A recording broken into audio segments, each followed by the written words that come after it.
This is Brad A. Milford with the Unlimited Business Wisdom Podcast. That's right, where business owners share their wisdom. It's short and to the point to respect people's time, and because we know transforming possibility happens really fast and it leads to lasting results. But enough of that. So if you've been listening or watching, you already know that. Let's get right to it. We have a special guest today. Lucas, in a few short sentences, tell me who you are and what you do. Thanks so much for having me, Brad. So I work with brands who don't execute, which is it's a really funny thing to hear. People are like, what's a brand that doesn't execute? I'm glad you asked. The Pokemon Company, who is displayed prominently over my shoulder here, is a perfect example of that. So is the Apple Company, although the Apple Company is not one of my clients. The Pokemon Company has been with me for 6.5 years. Actually, the Pokemon Company does actually have a few rules about who I'm allowed to work with, and I think that they would say no to the Apple Company. So I would have to choose if Apple came to me and offered me business, which would be a great choice to have to make. No doubt about it. What the Pokemon Company, or what I mean when I talk about the Pokemon Company in terms of brands who don't execute, is that they want to be 100% super focused on building the stories that they build. So they're Pokemon characters, the stories that the characters are playing out throughout the year, building their content and just releasing it into the ether, like an artist.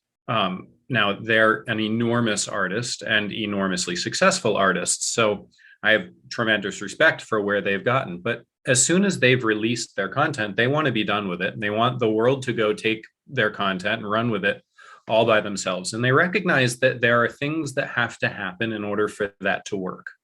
And those things that have to happen, in quotes, is where I come in. I help them make sure that when they release their content, it gets where it's supposed to go in the form that it's supposed to be in. I love that. Execution. Well described. Thank you. I love it. And you're touching on an important subject, actually, one that I frequently discuss, the difference between visionary and integrator, right?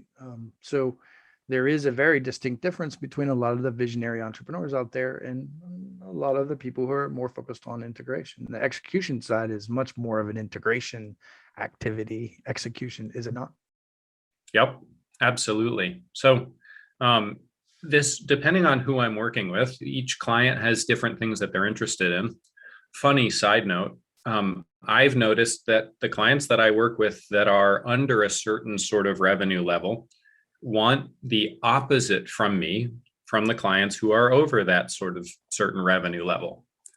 But depending on who I'm working with, that picture of those things that need to happen in order for their brand to work changes. Sometimes it's all the things. In the Pokemon Company's scenario, that really is true. They don't want to touch manufacturing, they don't want to touch merchandising, they don't want to touch any of their distribution, they don't want to touch supply chain, none of it. They want it all just taken care of automatically. I love it. It's amazing. It's amazing to watch a brand that's so big and so powerful be so comfortably hands off. I love all of that. And then smaller. Sorry, go ahead. No, after you.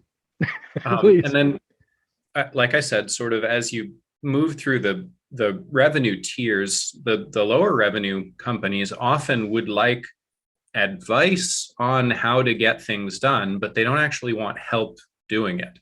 And so the integration is more on the strategic and planning side rather than the actual execution side. I love that. And I love the distinction that you described.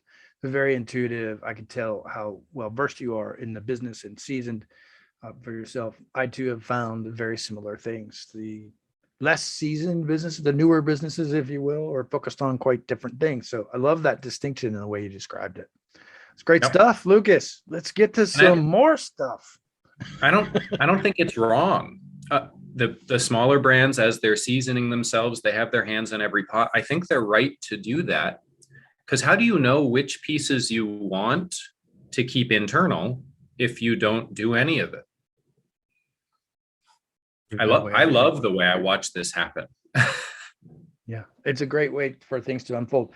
I think likened to that is maybe a younger person who doesn't know their purpose yet, right? Get out there and try some stuff so Yeah. that you can learn what you like, what your strengths are, what your weaknesses are, what you want to focus on, what you don't want to focus on. So That is a well great said. I love it. Lucas, what's the best thing about being in business? You know, I'm going to answer this a long way, if that's okay. Of course. So I spent 17 years on Wall Street, and after about 10 years, my wife and I threw a party, and we invited all of our friends, mine and hers, to come and, have a great time. And this was the first time we had invited any of her coworkers. Now, at the time, she was an executive at Food and Wine Magazine, so all of her coworkers and friends at work were executives at Food and Wine Magazine. And I'm a great cook. And so I insisted, despite lots of her saying otherwise, I insisted on catering my own party. So we had the party. I catered. I did all the cooking. I cooked up a storm, and it was amazing. And it really was. And when all of her friends left, every single one of them said, "This was phenomenal. You need to write this stuff down and share it." And now, they're in the business, and so that's their response to anything that's good. But also, they actually know, right? They actually know, like, this was an informed opinion of whether or not this was good food. And it touched me so deeply that me being of service, doing something that I love, could elicit such a powerful response. And I had been on Wall Street, which means that this was a really big breakthrough moment for me, because on Wall Street, I was not in a service-oriented business. The best thing about being in business now is being of service. And I really mean that. Because of that moment, I mean that. I love that. And so I look at you. Oh, go ahead. There might be a little lag between us. That's okay. Go ahead, please. Yeah. So I look at companies like the Pokemon Company, and their goal in life is to make children happy. And it just fills me with delight to be partnered with a company like that, because what could be better service than making children happy? It's amazing. And I'm not here trying to sing their praises. The best thing about being business truly is to be able to be of service. Well said. And I love the way you said it through the illustration of a story. And then, of course, you circled it back to business as well. Very well said. Appreciate that. Service is a big piece of it. But I honestly hear service a lot. I hear people a lot. I hear freedom a lot. They're all good reasons, but I love the way you illustrate it with a story. Thank you, Lucas. Appreciate it. This is going to be a fun question. You're going to love this question. This is one of my favorite questions. So we hear from other business owners, yes, now, during this time, that they're getting so much business that the chaos sometimes causes overwhelm. Would you be willing to share your thoughts on that? Oh my God, what an awesome problem to have. It is a problem. It is. Don't discount it. It is a problem. It is an awesome problem. When that happens, there are a couple of things you can do. One, grin and bear it and work long hours. But, most of you are probably not in business to grin and bear it and work long hours. That's probably not why you're there. Two, look at the things that you're doing that you want to do, and look at the things that you're doing that you don't want to do. And recognize that this may be the moment when you finally get to start outsourcing the things that you don't want to do. Because remember, just like Brad, you said, the best way to find your purpose is to go out and try a whole bunch of stuff and figure out what you think you're good at and what you think you enjoy doing. Now you're in business and you're getting inundated with business, which is great. And it's finally the opportunity for you to say, oh my goodness, this stuff that takes up 60% of my day and I don't want to be doing it. It's time to cut that and let someone else take care of it for you. Now's the time. Love it. I know one of the things you do is help people with productivity. Is that true? Yes, it is. Yeah, I love it. So well said and very succinct. It's just determining what works, what doesn't, what's effective, what's ineffective, and determining how you can outsource. Maybe, like you said, what you don't like. 100%. Anything Start else with you'd the thing share that there? you don't love to do. Like, what if you're doing stuff and it's taking up a significant chunk of your day, especially if it's like one functional group of things that makes it really easy to outsource that functional group, and it's taking up 25-30% of your day and you don't want to be doing it. Oof, get that off your plate immediately. Love it. Love it. So powerful. It's simple, but it's powerful. And yet a lot of people just stay in the swirling, chaotic nonsense, don't they? Yes. So Yes, if you're they listening and you're watching and you're saying, yeah, that's me right now, there's a way out of it, isn't there, Lucas? There is definitely a way out of it, especially when you're inundated with business. When the revenue's coming in hard, even if it's not profitable yet, when the revenue's coming in hard, you've got some dollars that you can push into helping take that stuff you don't love off your plate. Indeed. Also, go ahead. Do it not by hiring. Find a service provider who does love to do that. It's the equal and opposite to exactly what you're trying to do. You're saying, I don't love this, I need it off my plate. They're a service provider in that industry specifically because they do love to do that. Trust me, when two people who love different things come together and work together by taking those things that they love off the other person's plate, it's magic. Great point. That's really, if you're listening and watching, I want to highlight this. I really do. That's a great point, Lucas. So where historically a lot of people would go, they would say, oh, I need a body, right? Or I need a person, I got to hire someone. Okay. But what you're saying is a little bit different. What you're saying, maybe use a freelancer, go to Upwork, go to Fiverr, go to someone who's specialized in a very specific task and take that task off your plate with somebody you don't have to train up too much. Is that what I hear you saying? That's exactly it. And the reason they specialize in that is because they love doing it, and they're going to do a good job for you because they love doing it. Strength-based leadership. You speak my language, my friend. I love it. Yes. I love it. We're going to get to some wisdom here. You're already dropping the wisdom, Lucas. I appreciate you. Before we do that, though, I'd like to know who other than yourself, successful business owner, should be on the Unlimited Wisdom podcast. Ooh, I love it. I love it. I love sharing the love. I don't know if you've heard of Mitchell Levy. He would be great here. You'd have a lot of fun with him. Alessandra Wall, she's a psychologist and an amazing speaker, and she speaks to people about finding their purpose. And trust me, even in business, this is relevant. The purpose turns the gas on. You got to find your purpose. You got to serve through your purpose. You got to leave through your purpose, and your business needs to be aligned with your purpose. She'd be amazing here. I would start with those two, and I can come up with some more for you too. I love it. I'd love to hear some more too. And then now I'm going to, here's where I get to call you out. Now I'm going to send you the podcast I had with Mitchell Levy. And if for anybody else that's listening that didn't watch that podcast, you can search that one. Mitchell is a sharp character. I love that you shouted him out. He's amazing. I love him. Yeah, I love it. He's a character. We had a great podcast together. So thank you. Thank you for shouting him. And I love hearing those kinds of things. It's really a small world, global world that we live in. So thank you very much. And thank you for the short descriptions of what they do as well. Let's get to some business wisdom, Lucas.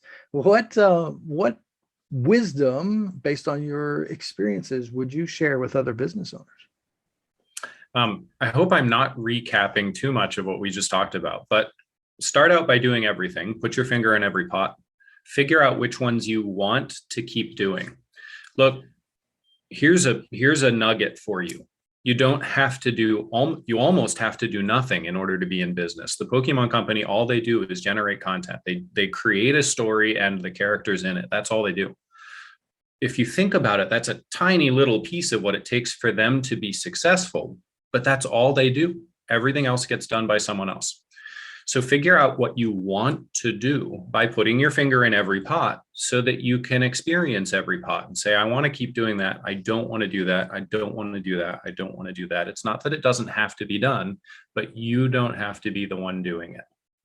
And as soon as you've got that figured out, I want to do that, find ways to incorporate that into your business more deeply, make that core, make that part of your offering and why you're special to your customer. I'm special because I keep this part internal. I'm special because I love to do this thing. And they're going to hear you when you say that, and they're going to see that excitement, that real deep interest in continuing to do that thing that you like to do. And they're going to respond to that. Just like I said before, go find service businesses or service partners who like to do the things you don't want to do, and they're going to do a great job for you. Your customer hears you in the same way. I like to do this thing. And they're like, oh, I want someone who likes to do that thing. It's amazing how it works. It feels weird, especially when you're starting out. Shouldn't I do everything internal? Isn't it cheaper to do everything internal? It may be cheaper, but it's harder. And its opportunity cost ends up being greater than the actual cost savings. Wonderful. I don't mean that in a patronizing way. I mean it sincerely. Like, that's really wonderful and simple language describing what an actual CEO does. Now, some people might say, well, then you're just a broker at that point. How would you respond to that? What insight would you share? In the sense that brokers are specialists doing something that they love to do and helping everybody else interact with their specialty, I agree. I love it. And isn't that a good thing? I think it is. I mean, from my standpoint, and hopefully you listening too, this is dawning on you. Oh, I don't have to touch everything. I really just have to integrate it. I have to make sure that, okay, so if I'm the linchpin, that's okay, because we want to make sure things go a certain way. We want to produce a very specific outcome, right? But I don't have to do all of the activities all of the time, always. It's a very strong statement you're making. Yep, 100%. You do not have to do all the things all the time. I love it. So let's go two places, because you kind of indicated you worked with both. So for someone just starting out, Lucas, who's might be saying right now, I'm trying to put myself in the place of the audience, right? So might be saying, well, that sounds good, but how am I supposed to do that if I don't have enough revenue coming in? What might you say to them? That's question number one. And then I'll just add a second simple question. So the more seasoned business owners now, probably more so your ideal clients, right? Maybe not. I'll let you speak into that, of course, or encourage you to speak into that. Then the seasoned clients who are saying, like, that sounds good, but that would be shifting my entire business. What insights might you share on both of those thoughts? Cool. Fun. So if you're just starting out, your only goal is to get more customers. I have a theory, and this is going to be hard for you to hear, not you, Brad, but for you, the person who's just starting out, to hear. You don't actually know what your business is until you've hit $1 million in revenue. I praise you for saying that. Say it again, Lucas. Say it again. You don't even know. You don't know what your business actually is until you've hit $1 million in revenue. Everything before that, you're just playing. And it could be very profitable playing, and you could be really serious about your playing. And that's awesome. And I have been there. I do profitable playing under $1 million in revenue. I do serious playing under $1 million in revenue. But until you've hit $1 million in total revenue, it really is just messing around with the market, trying to figure out whether or not there's a real business here. You just don't know yet. And so your only goal is to get bigger so that you hit that number, so that you know what your business is. That's it. That's your only goal. You got nothing else that you need to worry about. And you do whatever you have to do. and all of the things that you have to do to get to that $1 million total revenue mark. Once you're over $1 million and you're saying, but this is going to change my whole business. Well, yeah, that's exactly the point. You've finally gotten to $1 million and now you know what your business is. Now you have to start making changes to support what your actual business is.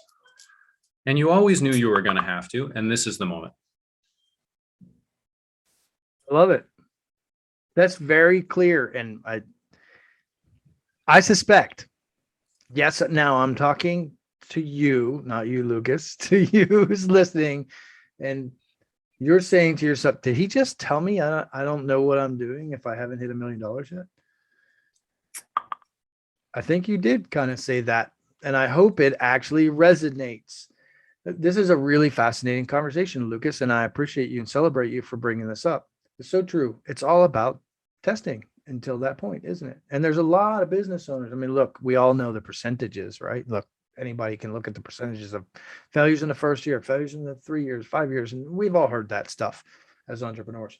But it really resonates when you say, look, you don't really know what you're doing until you hit $1 million. So your goal, what you said, was your focus is sales. Sell, fail, fall forward, fast, and make the mistakes you need to make because you learn along the way. Is that part of what you're sharing there? That is exactly it. 100%. I love it. So if you're listening and you're watching and that hit you hard, good, in a very service loving way. It's intended for growth. So thank you, Lucas. I appreciate that. And then I also love what you said about, once you've hit that mark, then, hey, now might be the time. Now are the time for better systems. Now's the time for more leadership. Now's the time for all those products and services that Lucas offers. Yeah. I love it. Look, I know you and I can talk business probably for hours upon hours, and we both enjoy it to a certain extent. We're going to shift to something fun in just a moment, but I'm curious. There's two other questions I'd like to ask you, Lucas. One is about building a team. So what I found, and I imagine you too, but I'll check in with you to see your thoughts and feelings. One of the most challenging things for entrepreneurs, as I see it from my perspective, is a lot of entrepreneurs building their team. So under the $1 million mark, this is a big, huge thing. Do you have any insights or wisdom or thoughts that you would share for someone struggling? Maybe not struggling, that's a strong term, but just challenged to know a little bit about building your team. What would you share? Fun question. Ooh, juicy. Contrary to what you might be thinking, do the best you can to get somebody who's as much your opposite as possible to be your number one partner.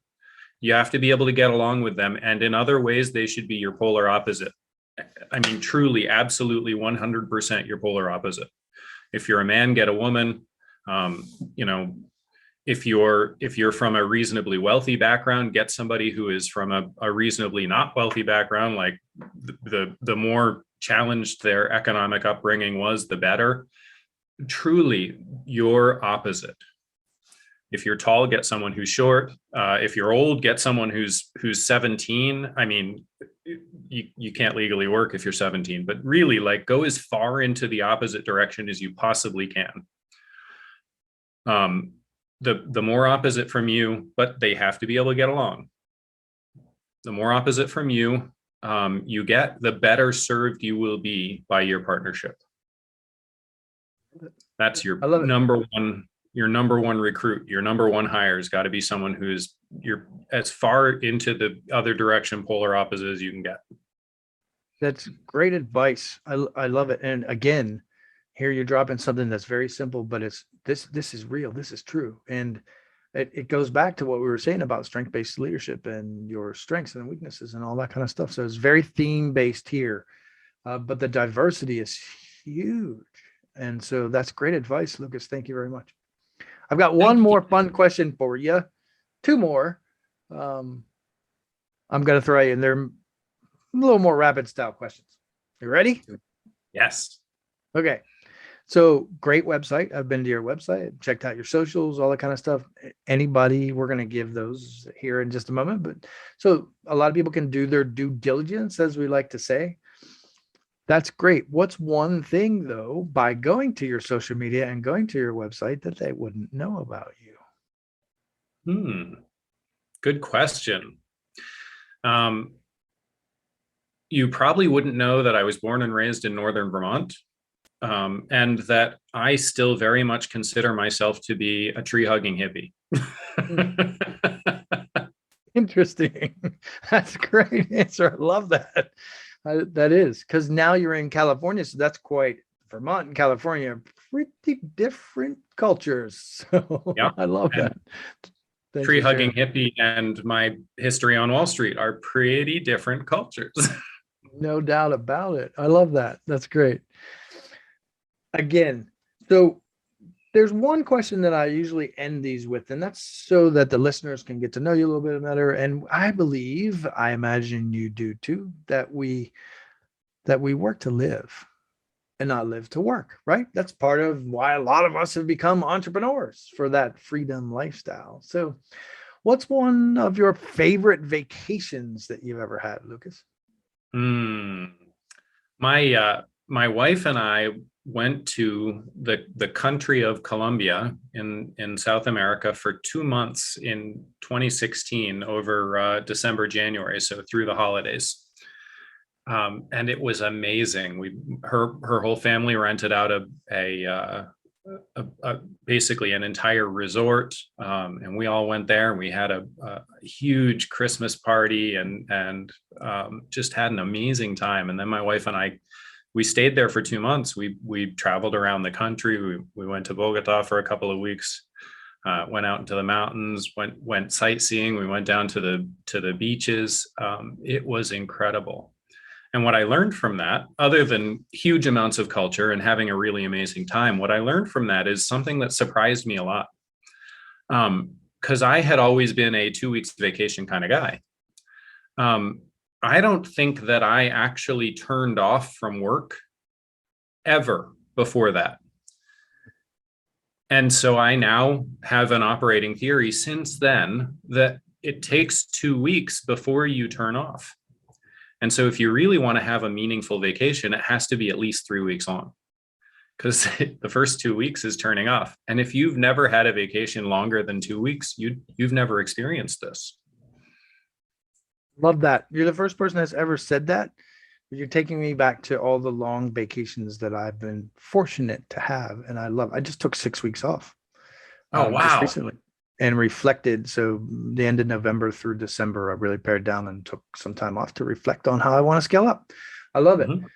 And I've had like motorcycle rides all over Europe and all these kinds of things. I never really thought about it, but they were 30 days-ish, most of them. And you're right. It took me like a week to wind down and then another week to really get settled in. So that's very intuitive, man. I love that you shared that. And you and I, after this call, we're going to talk about Medellin, if you've been there, because it's on my radar. Medellin is amazing. I love it. Lucas, thanks for sharing. When somebody watches this, listens to it, and they're like, hey, I got to reach out to that guy. What's the website or social media? What's the best way for them to reach out to you? So my website is lucasroot.com, real easy to remember. Contact form there will actually give you my email and cell phone number. I don't, just FYI, I don't answer numbers I don't recognize. Though, Brad, you know that if I do recognize it, I will answer, because you called me today, probably right there from my website. And then the social media platform that I'm most active on is Instagram, and my Instagram handle is at @LucRoot, LuCroot, and that's only because that Lucas Root was taken when I signed up. I love it. And then I'm going to fold in one last thing. So because you're so well versed in so many things, what kind of initiatives are you working on right now? How are you serving your clients in the greatest way at the moment? I'm working on some cool stuff. This is a fun question. One of the big things that I'm really excited about is actually a breast cancer charity that I'm involved with, called the Jericho Center of Medical Diplomacy. And I have had a moment recently where it occurred to me that I need to be serving women much more deeply. And I think everyone in the world should be, until the point where we're at much more close to fully equal. And then we can look back at our history and say, well, that was sexist too. And that's okay. That's a problem that I will be happy to deal with when it's appropriate. So I've changed the coaching that I do and the mentorship that I do, not because I don't think men need help, but because I think women need my help more. And so I'm 100% focused on female leaders, female CEOs, and helping them grow and become the leaders that they can be and succeed in their businesses and become powerful members of society and feel 100% able to bring their power and their skills to the market in whatever way that means to them. And I think that breast cancer is an important part of that. 1 in 8 women die of breast cancer. That's horrible. It's horrible. Who get it? Sorry. Yeah. That's great. I love that. And that speaks to me too. I make jokes. I was raised by wolves, but my older sister and my mom. So I have a lot of feminine qualities that I appreciate because of that experience. And I too have seen what you see and what you just described. There's a lot of women out there. We do need to equalize those levels, don't we? So I love hearing you say that, Lucas. That's such a noble cause. Thank you very much for what you do and who you are. My pleasure. Awesome. So get on his website, get in touch with him. Lucas, Yes. Thanks for being on. I appreciate you and the investment in your time. I know you carved out some of your time today to actually serve. And so you're walking the talk. I appreciate you. This is Brad A. Milford with the Unlimited Business Wisdom, where business owners making, here's what's fun, 5, 6, 7, 8, 9, 10, 11, 12 figures. Look, there's a lot of talk about figures on the internet, but it's not all about the money. It's also about sharing their wisdom and creating global impact. Thanks for joining us. And if you've heard me recently, I've been saying there's unity in community. Thanks for joining us.